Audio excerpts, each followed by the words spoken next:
They swore an oath to God to protect his name, his followers, and his kingdom. The military orders of the Crusades answered the call when threat of annihilation was hanging in the balance. In an all-new series, James and Joanna Bogle discuss the heroic efforts of the defense of ancient Christendom. Europe is attacked from the north, from the south, from the east, and from the northeast as well. We really, literally have attacks on all sides. So arose the military orders and the Crusades, an all-new series here on the Global Catholic Network, EWTN.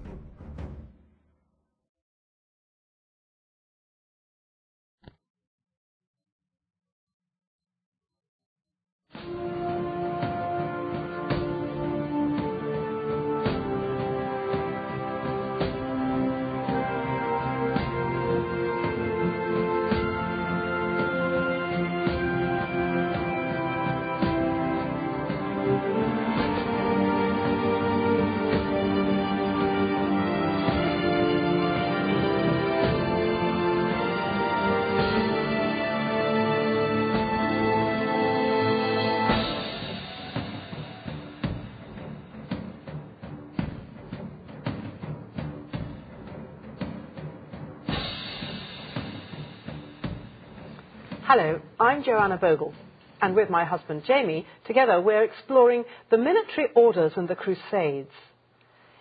Today we're going to look at the later Crusades. So we're quite a long way now from sort of Palestine in the 10th and 11th centuries, aren't we?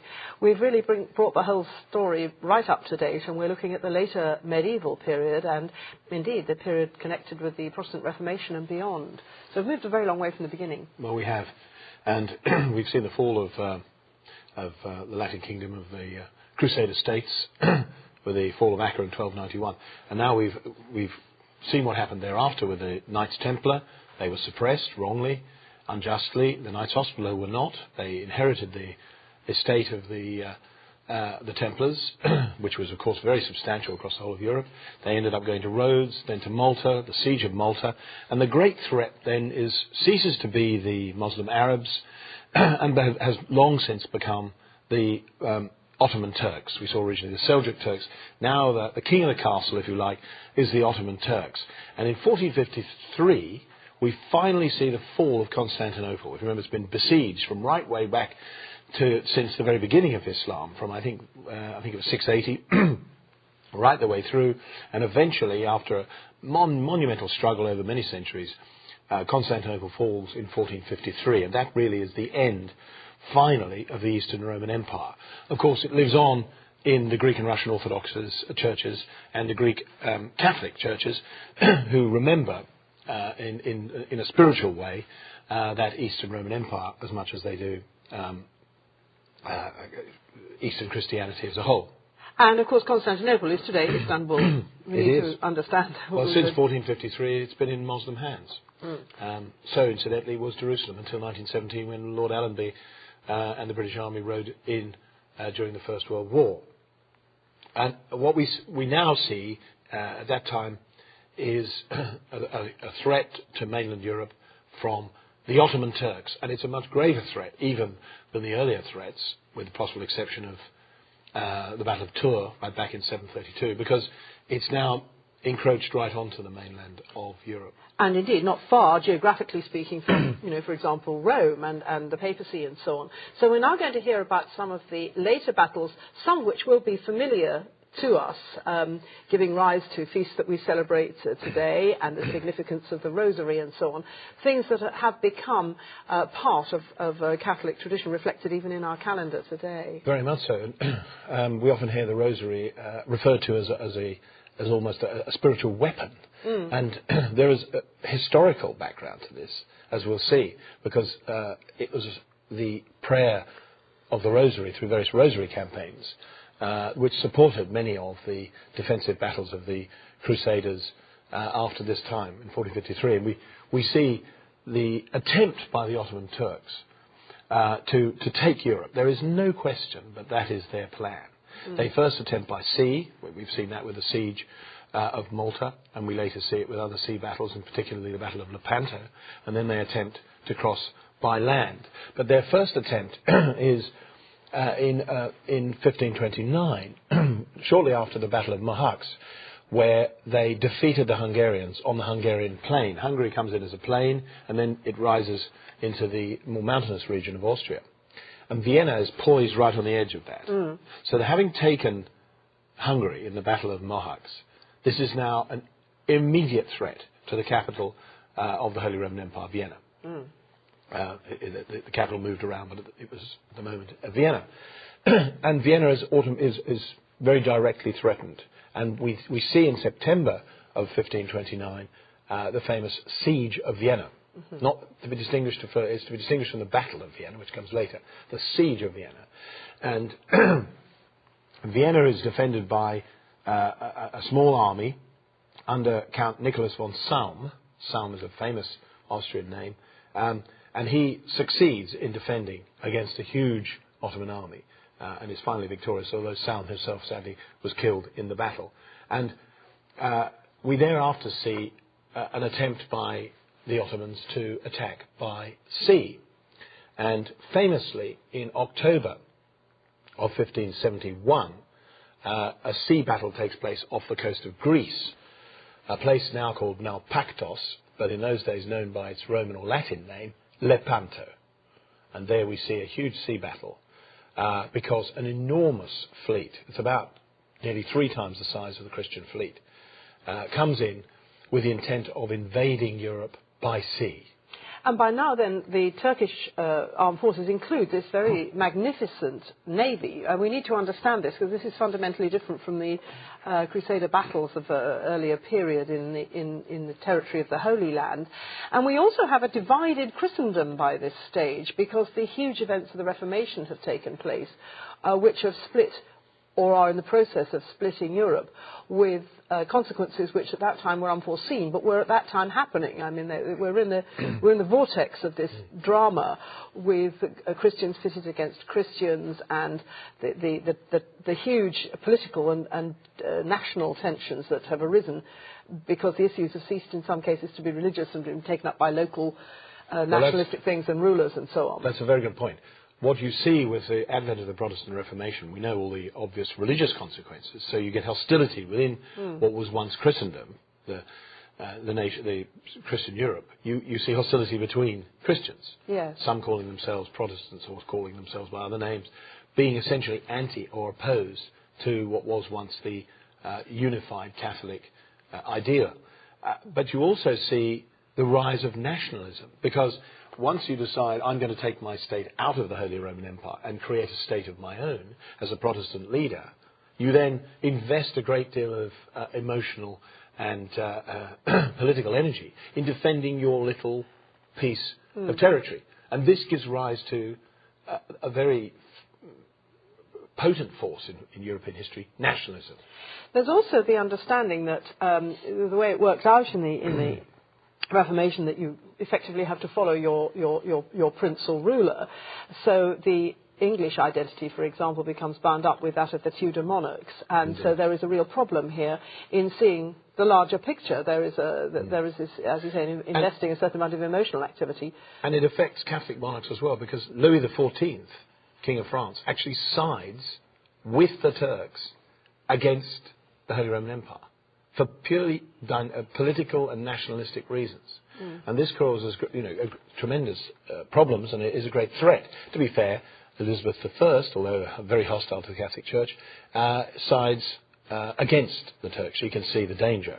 But all of Christendom, Protestants, if indeed they can be said to be part of Christendom, included, recognise that Lepanto is a great victory for the defence of Christian Europe. So let's find out a bit more about this Battle of Lepanto, which is a name that will be familiar to many people from their history books. This is where you have the huge Turkish fleet pitted against this much smaller Christian one, and we're just off the coast of Greece. Just give a bit more about all of this. Well, it was an army, or should I say navy, hastily put together with the various maritime states along the coast of Italy, a papal navy.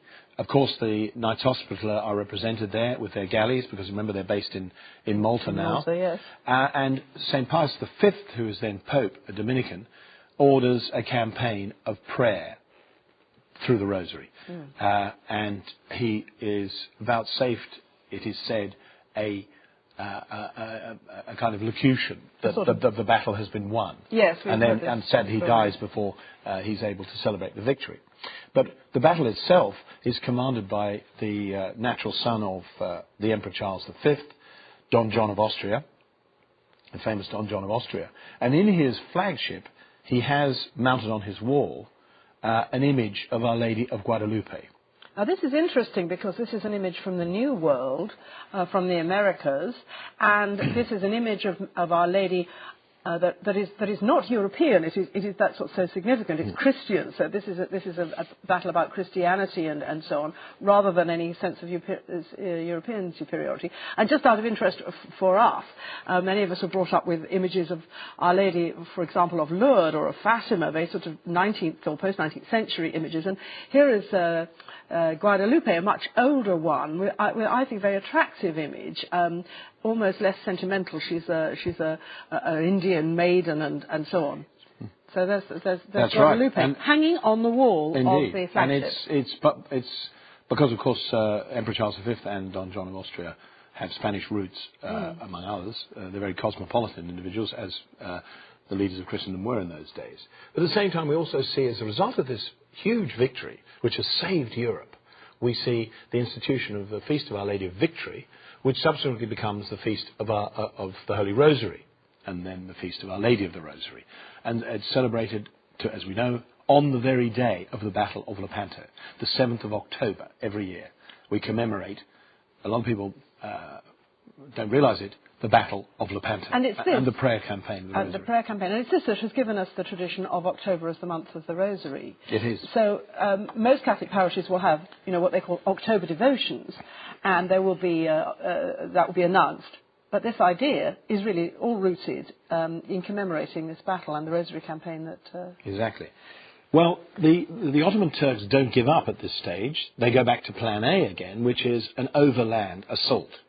And this takes them... they make various attempts, but the main attempt comes nearly 100 years later, in 1683. It's significant because, for some reason, historically, Islam has made an attempt again to take Christian Europe and the Christian kingdoms in the 7th or 8th decade. It often happens that way. And here we see it again. And significantly, this battle is again in essentially a siege around Vienna. This is, historians call this the Battle of Vienna, to distinguish it from the siege. And it takes place, or at least the invasion and the investing of Vienna, the height of it is on the 11th of September, 9/11. A date which recurs, by the way, in the various battles between Christians and Muslims. And this is the famous battle with Jan Sobieski as the hero of the hour. Indeed. We see this time Vienna is defended by its normal garrison, but this isn't really going to be sufficient against this huge Ottoman army. And they have the Emperor, Leopold I, the Habsburg Emperor, has entered into an alliance with King Jan Sobieski of Poland, and when the Turks invade, Jan Sobieski effectively comes to the rescue, and he, on the 12th of September, 1683, arrives with his Polish army, and very shortly after arriving, he charges the Ottoman horde, leading from the front, personally, his own regiments of Polish Lancer Hussars, which if you've ever seen a picture of them, they look quite extraordinary because they have these huge mock wings to make them look as if they're avenging angels. And they come charging down the hill towards this Ottoman horde with their wings making a ferocious sound, which the Turkish armies were terrified by and described them as avenging angels or avenging devils from their point of view. And in 3 short hours, Jan Sobieski and his armies have routed the Ottoman Turkish army, an army which is several times larger than the Christian army.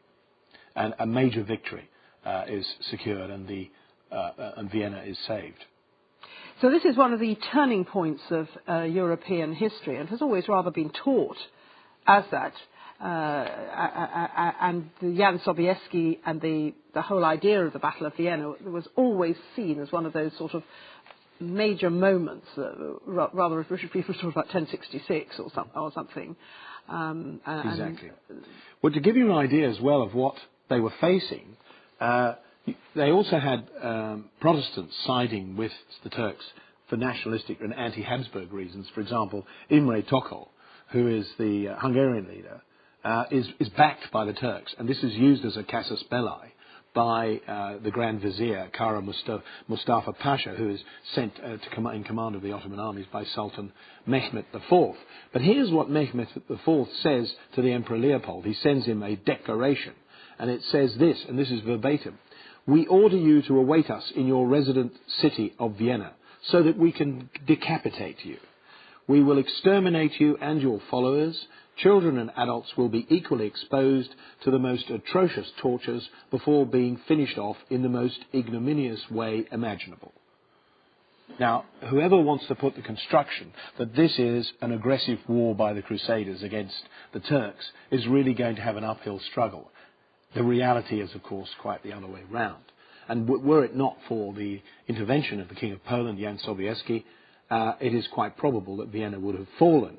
The commander of the garrison, Count Ernst Rüdiger von Starnhelmberg, was leading only 11,000 troops and 5,000 citizens and volunteers. And although he refused to capitulate, without the Polish intervention, he almost certainly would have had to do so. So this is also important to Polish people, and this has had consequences in modern history, hasn't it? That's given Polish Catholics in the ghastly years of the 20th century very much a sense of their identity and their heritage. One can rather imagine the young Karol Wojtyła learning about Jan Sobieski with very the much results so. that we all see. Very much so. And the charge of the Polish Lancer Hussars can only be compared with that marvellous scene from The Lord of the Rings where the Rohirrim charged down upon the forces of the Orcs' army. It's rather like that. It really was rather like that. This is a rather fine thing to teach children about, and I was imagining young Polish people today, and perhaps even more those of a generation that grew up under the Nazis, of course, and under the communists, and there was a sort of mirror image of that when Pope John Paul, as the Polish Pope, went back to a communist Poland with all these cheering people who knew what their heritage was, who knew that they were Catholic, and who knew he was the son of Poland, returning as a successor of Peter. You can have an authentic Christian understanding of yourselves as a people. And I think the Austrians as well, and the Italians, because the central figure, spiritual figure in the Crusader army is Blessed Marco d'Aviano, the Capuchin friar who is the chaplain general to the forces. And he is the most inspiring figure who often leads from the front holding a cross, of course unarmed, because being a cleric he can't bear arms, but nonetheless risking his life. And it was after that time, because of his inspiring leadership, that the Habsburg emperors always chose as their chaplains Capuchin friars. And they also chose to be buried in the crypt of the Capuchin church in Vienna. And you can go and visit the Kapuziner Gruft, the crypt of the Capuchin church, and there you will see all the Habsburg emperors buried to this day. Right down to the last Empress Sita, who was buried there just within very much recent times, when she died in 1989. You can also recognise that King Jan Sobieski must have been a man of some scholarship as well, because at the end of the battle he quotes those famous words of Julius Caesar, the first of the Roman emperors. It's Octavian, but he sets the scene when he said "Veni, vidi, vici," I came, I saw, I conquered, and Jan Sobieski said "Veni, vidi, Deus vicit," I came, I saw, but God conquered, famously. Emphasizing that he had begun his march on the Feast of the Assumption. He had prayed to Our Lady of Częstochowa, and the battle was successful as a result of a campaign of prayer of the Rosary. And the Pope of the day, as a result of this, instituted universally the Feast of the Holy Name of Mary. That, again, is where we get that particular feast from. And more prosaically, the Battle of Vienna gave to Vienna and to Europe certain specific things. The the croissant, which is the crescent-shaped breakfast roll, familiar to us all, really dates from this, doesn't it, they say? Yes, it does. It was a reference to the Muslim crescent, Yes. perhaps a little unsubtle, but that's what it was a reference to. It begins there, of course, now we associate it with France, but it began, the crescent roll, in and after the Battle of Vienna. We also have the invention of the bagel. Mm. This was to represent one of the stirrups of the Polish lancers. And we also see the invention of the cappuccino, because the Turks left behind a huge number of bags of coffee. And a Pole called Franciszek Jerzy Kulczycki opened a coffee house in Europe, and in Vienna particularly. And by adding milk and honey to sweeten the bitter taste of the coffee, he effectively invented the cappuccino. It was called the cappuccino because it looked like the brown hood of a blessed Marco d'Aviano, the Capuchin chaplain general of the armed forces. So these things which have become part of our now common culture all have their origins in this Battle of Vienna. So this, so the significance of it, the very fact that it's been, I don't know, how can you put it, sort of enculturated into European and indeed American culture, bagels, cappuccino, show the huge significance of it. But they also point to the fact that even in battle, even in the fact of being on opposite sides, there is a certain mixing of the Islamic and the Christian cultures. So because human beings are human beings, you do in fact influence one and to another. That's how effectively, at least, you know, sort of coffee comes to Europe, but there's also a symbolism in that. But human beings, even if in the crunch of battle, there is a certain meeting and an enlarging, if you like, of the European understanding and identity. So what happens after the Battle of Vienna? Well, these various battles, I should also add, we see within them the continuing religious or military religious orders like the Hospitallers and the Teutonic Knights, of course, take part in all of these battles, naval battles as well as land battles. But we're beginning to see, because of the breakup of Catholic Christendom caused by the Protestant Reformation, a much more nationalistic approach. So you're starting to see more involvement of individual nations, and the idea of a sort of overarching religious military order having as much influence and power and strength as they once had is beginning to fade. But they are still there. They are still part of this battle.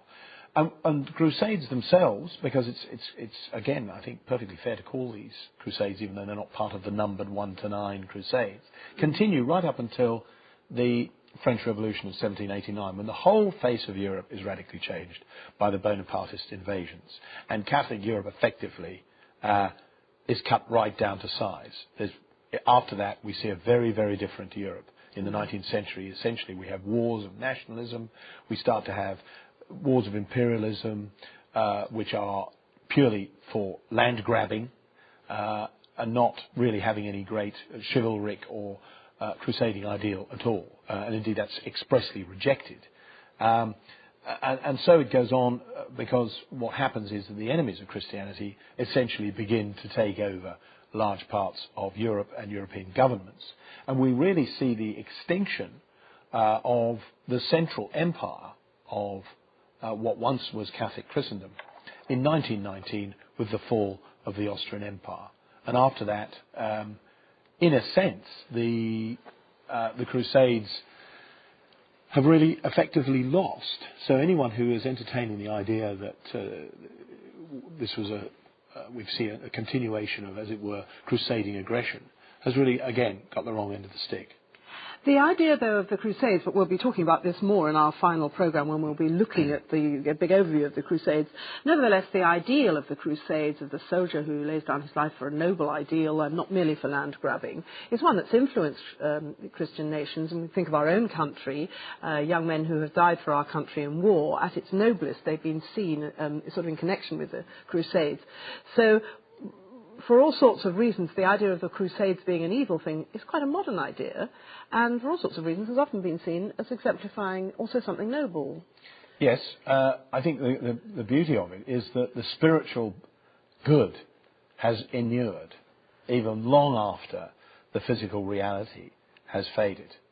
And so all of the ideals of crusading ideals, which we'll be going on to in our next series episode, continued. But the actual physical crusades really come to an end in 1789. We see, even right up towards the end of the 18th century, still a few crusades taking place. And again, of course, we've still got the Knights Hospitaller policing the Mediterranean to some extent. But when they lose the island of Malta to Bonaparte, that really is when it comes to an end. So this idea that we've been looking at from the beginning, the Crusades as a defence of Christian communities, as a defence of Christianity, finally comes to an end in this long drawn-out struggle, and the world faces the very different geopolitical reality of the 19th and then 20th centuries. With the image of the Crusader, however, alive, for good or ill, as part of our culture, part of our tradition. Well, we're going to be looking at that long sweep of history and exploring it next time. So how do you feel about just tackling over 1,000 years of history? You ready to go for that? We'll do what we can. And we'll have an overview of it. So when we look at this overview, we've got to see how the Catholic today can perceive the Crusades, and also look ahead, because we've got to make some sense of a shrinking world in which cultures do mix, and preferably not across battle lines, and see what kind of common language we can find to make a future. The Crusades and over 1,000 years of history.